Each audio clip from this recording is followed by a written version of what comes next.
bakube.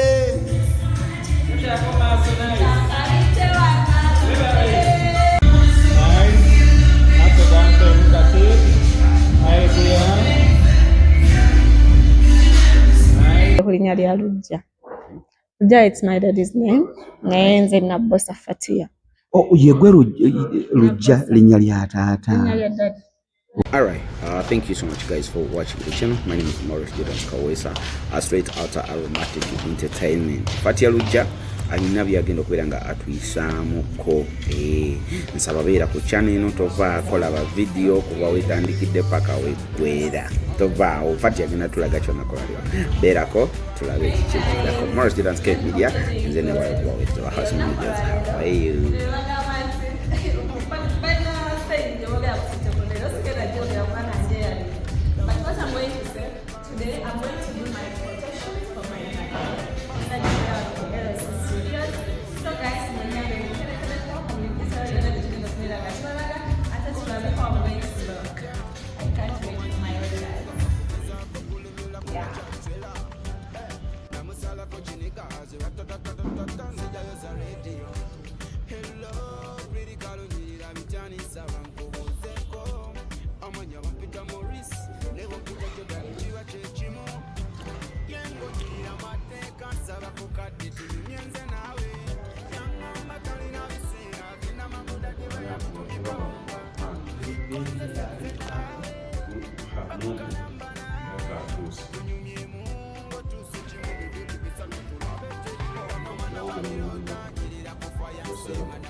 Oyakola ebyo yani? Kim. Okuva Avatar Designs. Mamukoze ku Fatia lero? Yes. Byambalo byonna. Okay. Okubitonga. Okay. Yeah, this is Avatar Designs. Bebakoze ku attires zangu olunaku olwaleero. And surprisingly, one of my attires mulimu ne Gomez. These guys, they have nice Gomez. Era ne attire yange eyakasoti gye ngenda okwambala sirwe bagikozeeko. So olaba nga nkulabikidde bulungi, it's okay okubeera ng'obanoonyako. Naye nga tubaniriza ku Morris Jordan. Okitegeera Kemidia, olunaku olwaleero gwe tambudde naye mwebale kutwagala, mwebale kwagala muganda wange Morris Jordan. Guys, thank you so much. N'olunaku olwaleero tubagambye ka tubayiyizeeyo ekyenjawulo. Omanyi naye mubeereyo ne mugamba bannange noonya studio nnungi ate nga weeri walabika bulungi. Kati abantu abannajjala, we have sorted you. Tubaleetedde eno studio, it's so nice. Njagala result tuzigende ku end kubanga zo tugenda zibawa. Ndina omukulu, how are you? I'm very fine. You're good? Thank you. Bali kutwaniriza. Bigambo kubanga munange omuntu gwe tulina siwa kamera is a bit shy bujja tusonyiwa mu bigambo nga bibiri.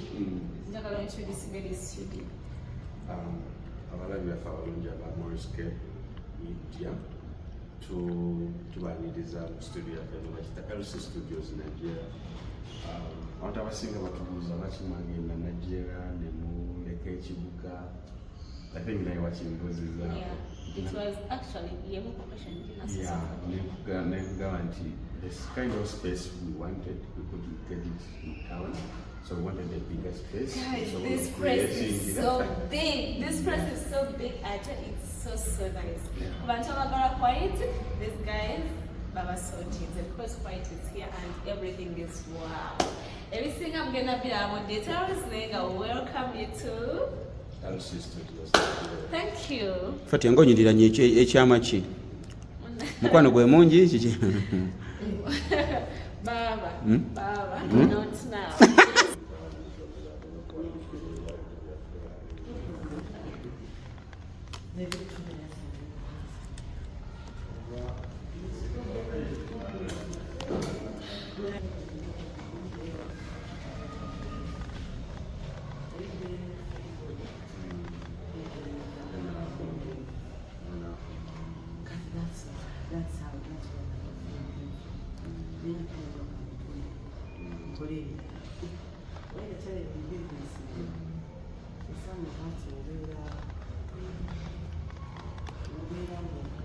Maurice Jordan Kawesa, don't need to bakubete tuwaweza. Maurice Jordan Kawesa, don't need to bakubete tuwaweza. Nakela kumachanga nyingira site kukola kufuna yozigula binyeba. Kabo manyi ebikibuga kukela kwa subuhi tembea nifanya kazi. Laba katonda kye yagereka sosoli abwanta feri embakwata. Bansala ndaba malayika yakola ne ololya msinga nemaya. Omutima ne gunkuba konze mutandise ntya. Kabo manyi ebikibuga kugezaako kulemerako nga kyatwera. Namusalako kinigazi ratatatatata nzijayo za radio. Hello pretty girl onyirira bitani saba nkobozeko. Amanya bampita Maurice ne bampita Jordan kiba kyekimu. Yengo nyirira mateeka saba ku kadde tunyumye nze naawe. Yangamba talina biseera genda mangu daddy we yamutumye kawunga. Konze sexe naawe bakukanamba naawe. Tunyumye mungo tusikimu bibiri bisatu tulabe tekimo. Ono mwana wa biroda nyirira kufa yansima na musima. Kani nawe yakyama nedda yakyali waka yanfumbire tigole. Ono mwana wa biroda nyirira kufa yansima na musima. Kani nawe yakyama nedda yakyali waka yanfumbire tigole. Natokera waka mu kisofa nkube ku kasimu kiba mpadde ndabe ziwatagwana. Yakakwata nayogera nange naye ng'eddoboozi liringa lya nnyonza. Namugamba yenze kaliba yakusazeko wali ku bbala. Yaŋŋomolwa ati naawe oluddewo kunkubira kasimu. Ebigambo byo byansanyudde otokotawukirako bano basereebu. Namugamba kwata mpola abawala balungi muli babula.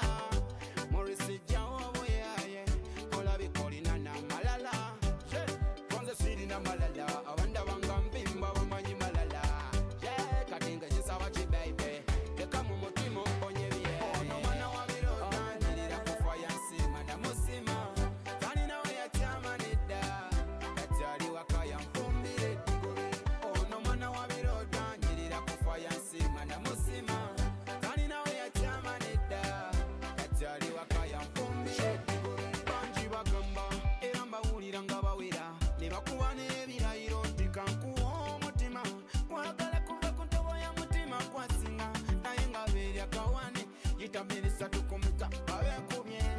Siri kusuubiza kintu kuva ntobo ya mutima kuba girimu amakona ebyange biva ku kiwowolo. Kwagala kuva ku ntobo ya kiwowolo kyange eyo we watali bulimba. Oli mulungi nangali tu Disemba. Ono mwana wa biroda nyirira kufa yansima na musima. Kani nawe yakyama nedda yakyali waka yanfumbire tigole. Maurice Jordan Kawesa, don't need to bakubete tuwaweza. Maurice Jordan Kawesa, don't need to bakubete tuwaweza. Nakela kumachanga nyingira site kukola kufuna yozigula binyeba. Kabo manyi ebikibuga kukela kwa subuhi tembea nifanya kazi. Laba katonda kye yagereka sosoli abwanta feri embakwata. Bansala ndaba malayika yakola ne ololya msinga nemaya. Omutima ne gunkuba konze mutandise ntya. Kabo manyi ebikibuga kugezaako kulemerako nga kyatwera. Namusalako kinigazi ratatatatata nzijayo za radio. Hello pretty girl onyirira bitani saba nkobozeko. Amanya bampita Maurice ne bampita Jordan kiba kyekimu. Yengo nyirira mateeka saba ku kadde tunyumye nze naawe. Yangamba talina biseera genda mangu daddy we yamutumye kawunga. Konze sexe naawe bakukanamba naawe. Tunyumye mungo tusikimu bibiri bisatu tulabe tekimo. Ono mwana wa biroda nyirira kufa yansima na musima. Kani nawe yakyama nedda yakyali waka yanfumbire tigole. Ono mwana wa biroda nyirira kufa yansima na musima. Kani nawe yakyama nedda yakyali waka yanfumbire tigole. Natokera waka mu kisofa nkube ku kasimu kiba mpadde ndabe ziwatagwana.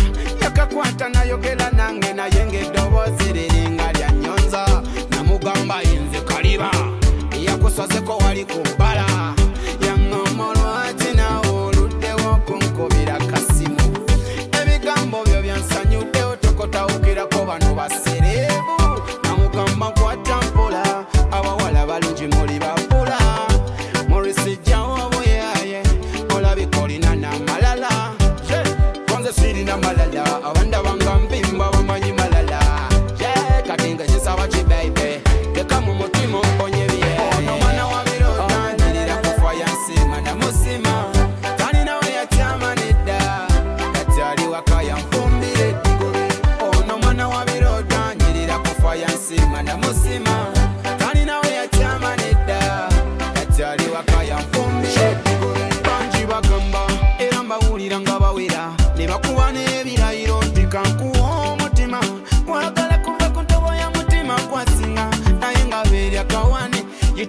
tukumita abenkumye ziri kusuubiza kintu okuva ntobo ya mutima kuba kirimu amakona ebyange biva ku kiwowolo kwagala kuva ku tobo ya kiwowolo kyange eyo we watali bulimba oli mulungi January to December ono mwana wa biroda nyerera kufa yansima na musima talina we yakyama nedda kakyali waka yanfumbire digole ono mwana wa biroda nyerera kufa yansima na musima talina we yakyama nedda kakyali waka yanfumbire digole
Morris Jordans, Uncle Ronnie, muyangu wa serikali tutari tatata.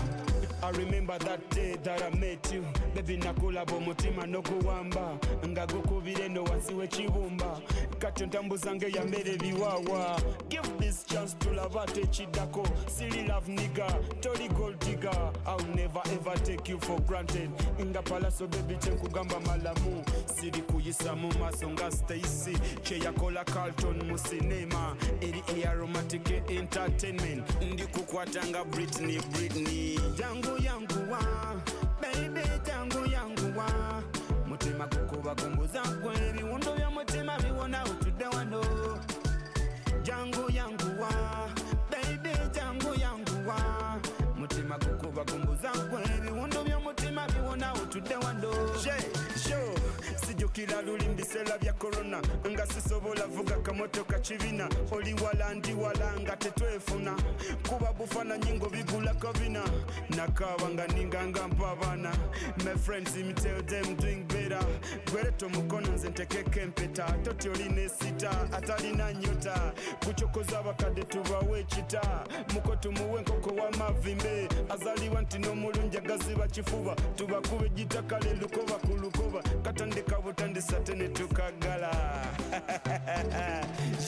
jangu yangu wa baby jangu yangu wa mutima kukuba kumbuza kwe biwundo bya mutima biwona utude wano jangu yangu wa baby jangu yangu wa mutima kukuba kumbuza kwe biwundo bya mutima biwona utude wano kano kakiska mkwano kenkukuba ndeka tonsuna nkataddemu ebirungo ebirimu vitamini mulimu NBNS n'endala kabinabo kabigula ndaba mpona korona kiwato kyenyola nga zina obanga yina bukundeka nze wakirinzira mu lockdown majayiri banjiri betujoge binyuma mulina mulonga bwe mujoga mazima ga katonda yuma wana noni jangu yangu wa baby jangu yangu wa mutima kukuba kumbuza kwe biwundo bya mutima biwona utude wano jangu yangu wa baby jangu yangu wa mutima kukuba kumbuza kwe biwundo bya mutima biwona utude wano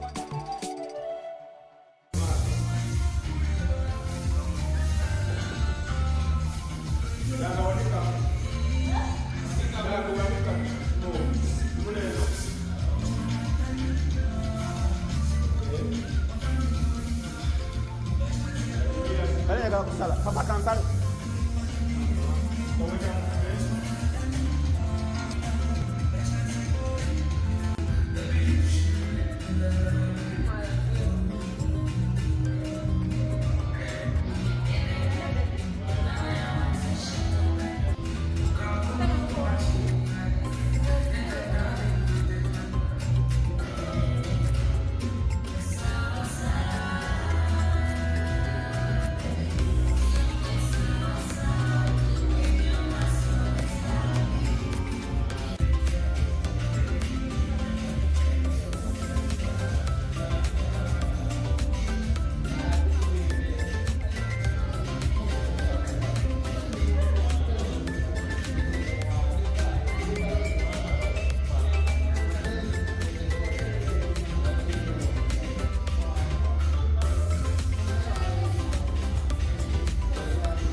Nalongo bakube.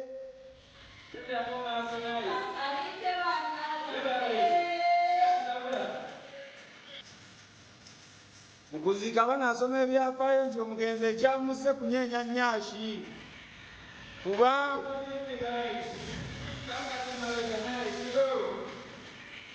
tobatira ku liiso Nalongo.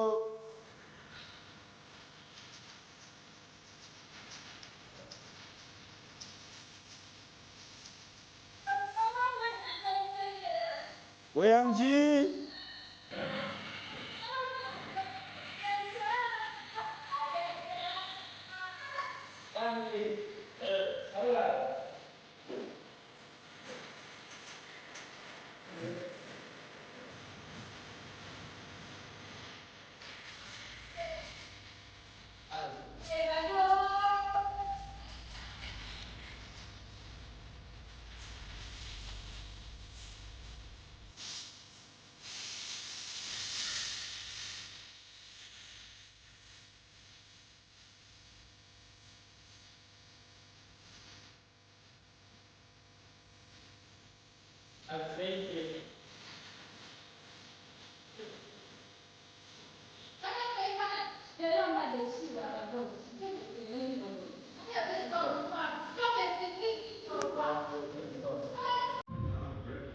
Morris Jordan Kawesa, don't need to back to aweza.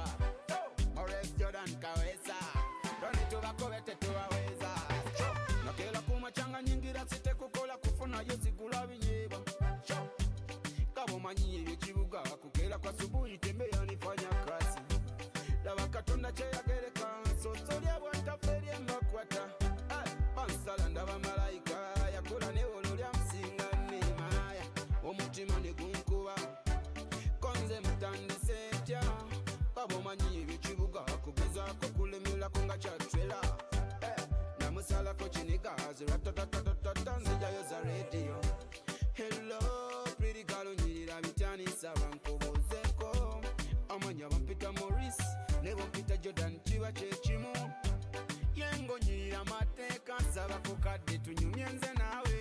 Yangamba talina biseera genda mangoda diwe ya mutumye kawunga. Konze sexe nawe bakukanamba nawe. Tunyumye mungo tusichimu bibili bisatu tulabete.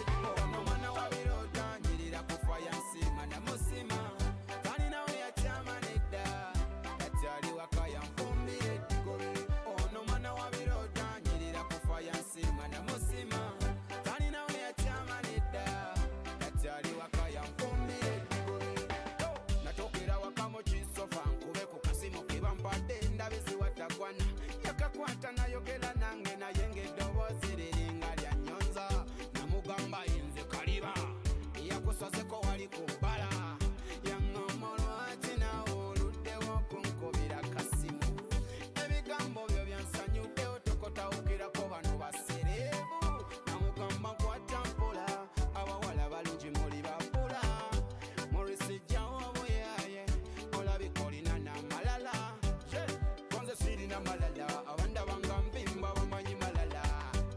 Kati nga nsaba ki baby leka mu mutima omponye bye. Ono mwana wa biroda nyirira kufaya nsima na musima. Kani nawe yakyama nedda kati ali waka yamfumbire digore. Ono mwana wa biroda nyirira kufaya nsima na musima.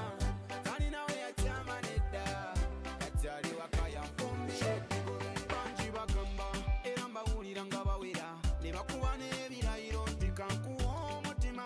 Kwagala kuva ku ntobo ya mutima kwasinga naye nga beerya kawane yitamirisa tukumita abekubye ziri kuso suubiza kintu okuva mu ntobo ya mutima kuba kirimu amakona ebyange biva ku kiwowolo kwagala kuva ku ntobo ya kiwowolo kyange eyo we watali bulimba oli mulungi nangali tu Disemba ono mwana wa biroda nyerera ku fayansi mwana musima talina we yatyama nedda kati ali waka yafumbire eggulu ono mwana wa biroda nyerera ku fayansi mwana musima talina we yatyama nedda kati ali waka yafumbire eggulu Thanks for watching the channel. My name is Morris Jordan Kawesa, straight out Aromatic Entertainment. I'm with a beautiful queen. I'm with a beautiful queen. I'm with a beautiful princess. You're looking so good. Thank you. Wow. Wow. Guys, chino chenda wache mulaba nambo. Fatia, Yes. you're looking good. Thank you so much. Like for real, you're looking good. Thank you. I can't stop saying that. All right. Fatia, chino tuchiyite tutya? Tuchiyite tutya chino? Sokomboli tuchiyite tutya? Omanyi? Nze Nabbosa. Ng'ovudde ku linnya lya Lujja. Lujja, it's my daddy's name. Naye nze Nabbosa Fatia. Oh, yegwe Lujja linnya lya taata. Linnya lya daddy. Naye kati Nabbosa, nze Nabbosa. Ndi mwana Muganda. So, nagambye guno omwaka, I want to celebrate my birthday. Nga nyambaddeko ne ku lugoye oluweesa ekitiibwa ffe Abaganda. That's why I'm looking so beautiful like this. Fatia, I think it is my first time to see you in this kind of attire. And you're looking good. Yes, yeah. No, What? bro, no. Wajambala kodi? Twali ku mukolo gwa mashanga nyambaddeko. Yes. Maybe tewampa tayi. Yes, maybe. No, but in that. Okay. But you wali also. Wewale kusiima. Fatia, oteze emyaka emeka? Mpeza myaka emeka? Oteze emyaka emeka? I'm 20. 20. Yes, she's 20. You're saying no? I'm 20 years old. Yes. Does that look like a 20? No, you look like 18. Yeah. Actually, I'm 18. Oh, no. Actually, yeah. What do you say? Okay. Olaba bwenyenda okunyumirako. Kyembalinzizako mbali nina kugamba nti omusajja ina n'agamba nti nontwala Fatia Nabbosa, right? Alozeeko olaba nyuma just nga bya just singa it's my real. Amazingenda kuba mumwa. Ku lunaku olwo gwe wena ayeetegekera okubeera mu kutwala Fatia. Njagala kati olabeko ku ki. This is a sample. Amanyi munanga abantu babalaga kati mulozeeko tumulage kikyalina kikyatwala. Nabayinza okuba tamanyi. Kati asobola okulaba right now. More Aromatic Entertainment. You girls, you're surprising us with each and everything. Like every year, mutuwa surprise. Twalabako ku birthday ya Nabunya Jamera. She was looking so beautiful. Very beautiful. Twalabako ku birthday ya Abe Bulondo. Engeri gye yayambalamu. Kati gwe ozzemu eno nkuba mpya. Actually, this is zino mukola script oba just omuntu akyerowoleza bwerowooza n'agamba nti no nze leero kankole kino kanyambale bwe. No, I have a main attire for my birthday, but still I decided to put on this gomez because I thought I'll look good. Gomez is birthday Billy. Atengera no mami yazimpadde ayina engoye ennungi ennyo. So I'm going, you know what, I'm going to do like my birthday photo shoot. Neetaaga yo gomez then ngamba Fatia it's okay. Era omwami ono bamuyita Avatar Fashions. Asangibwa ku Pioneer Mall. Osobola mutuukirira gwe naagala okulabika obulungi omukolo gwo alina gomesi ennungi ate nga just ogenda kulabikira ddala bulungi. Osobola n'omunoonyawo ku nnamba y'essimu eri 0758 92 13 46. Avatar Designs. Ka eyelash ani akakozeeko? Of course, eyelash business here, you know that. Elevionze mbyekolera kubanga nagamba nyina abaana b'entrainings. So so be bankozeeko era ina akaagala you can look for me but it's true, I can't live here nga ate munayitumidde ku bantu bange. When I did as touch, her makeup kali so well. Before we go there, go we nawe naali eyo nga onoonya ka eyelash akalinga ka Fatia yabyekolera. Fatia yesu liri twabawe namba y'essimu nsaba tuddemu tubawe namba y'essimu ya Fatia Lash if you really want to look so good like Fatia nga bw'atunudde olwaleero. Namba y'essimu Fatia. Ate nga eno Gomesi gye ndimu ya kugenderamu ku mukolo si ya mugole. Eri gye nasooseemu y'ey'omugole. Kati olaba ndabika bwe nti mu Gomesi ya changing. Olwo yamayi. Yeah, enamba yange ya eyelashes eri 0752 56 29 94 kubako yenamba ojja kuba onfuna. Mbadde njagala kukuta naye so njagala kutumira ku bantu abankozeeko olunaku olwaleero. Omukyala wamuyita Lady Julie asangibwa ku SP Plaza yakoze kaviiri kange kano koolaba okubeera nga ndabikira ddala bulungi bwenti.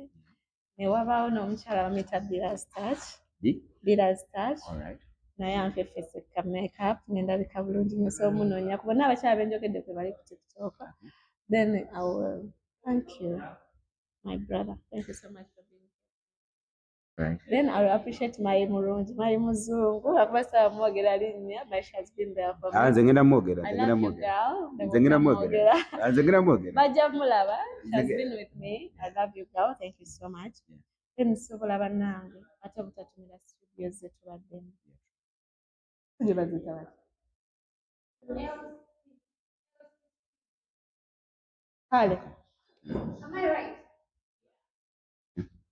Bannange bye mulaba nnyiridde bye mulaba amataala ganjaseeko bannange LS Studios zisangibwa Najjera be bakoze bino byonna.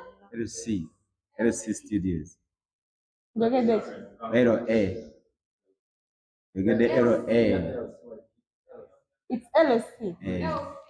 Kale olunaku olwaleero ne bwe mulaba amataala gatwaseeko bulungi n'ebifaananyi bye mulengedde awo munnange LC Studios basangibwa Najjera be babikoze.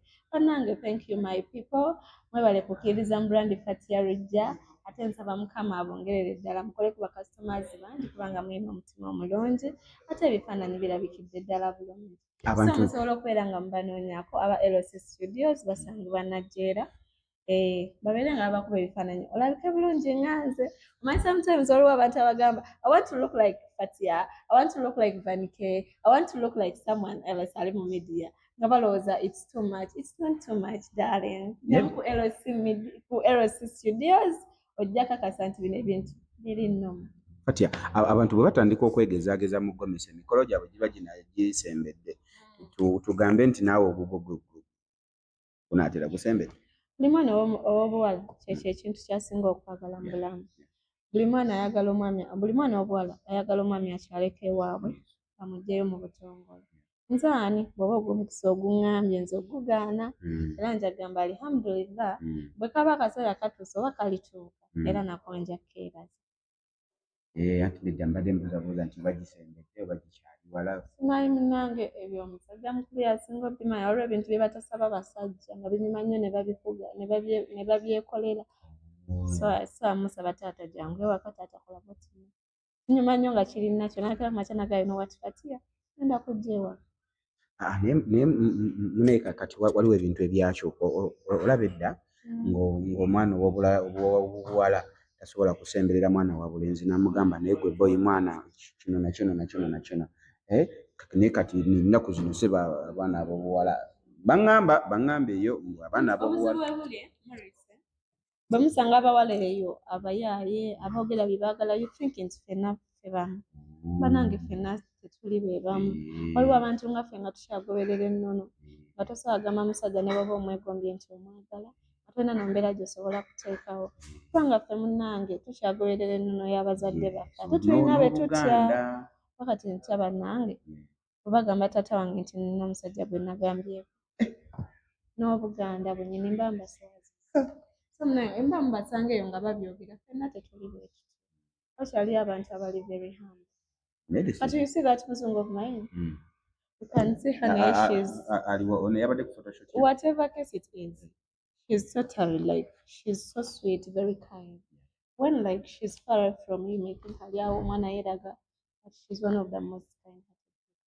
Achendi mukulaga munsi. Abintu ebimu abantu babeera wala ne wetubasemberera ate tumanya the goodness of the get. So mnange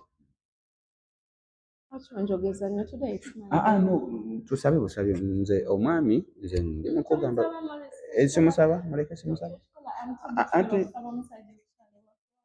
siri mu musaba akyali no siri mu musaba akyali neŋŋamba nti kale bw'aba ali mu kirowoozaako mujjukiza bujjukiza nti bw'aba ali mu kirowoozaako waliwo ebyatandise mu Uganda kati omwana abeera awo nga gwe n'omubeezaawo nga tolina kyomukolera omwana n'ava eri n'amwanjula n'amuwa propose nga mukama akimanyi tajja kubeerawo era mukama n'akuleetera omuntu ate you can be with someone for many years nga yeewuwo okitegeera so njagala tukkirize tuleke mukama akole ebintu mu right time.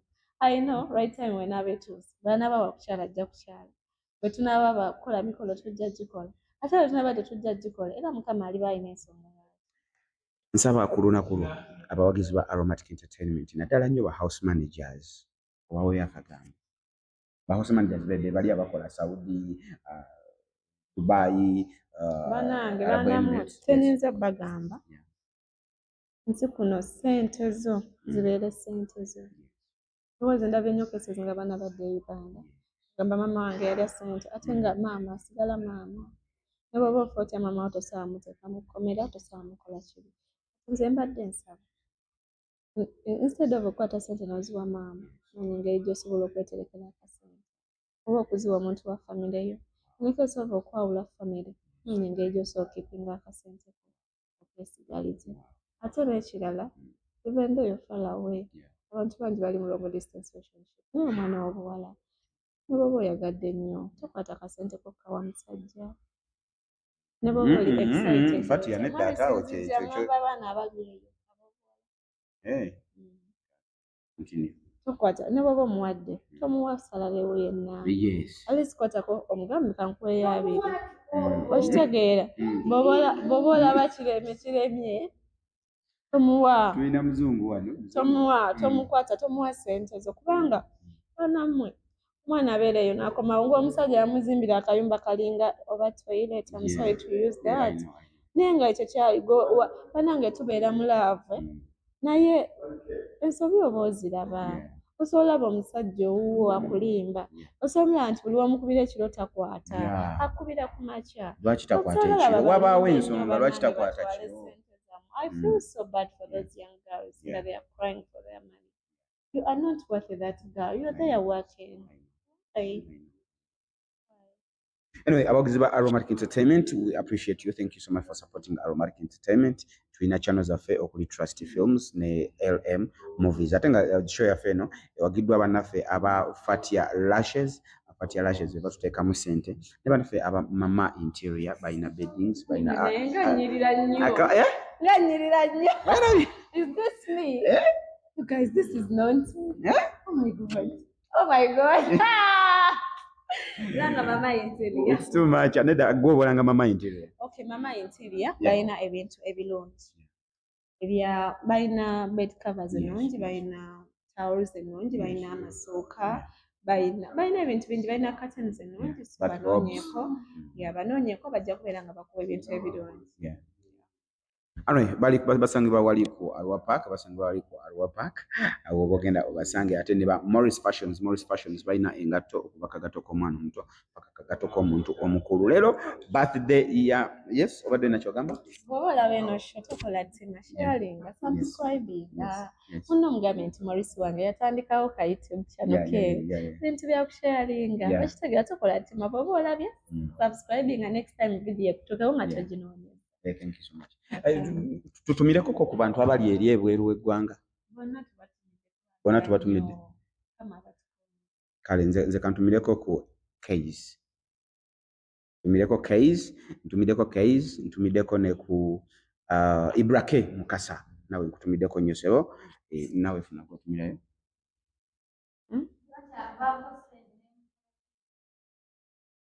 tebakyavaako sente Nina abantu abali Ebulaya not izo omuntu obeerayo bayita mbingi oba tetumanyi twetaaga nnyo n'okusinga twetaaga batumidde nnyo Mukama abatukumire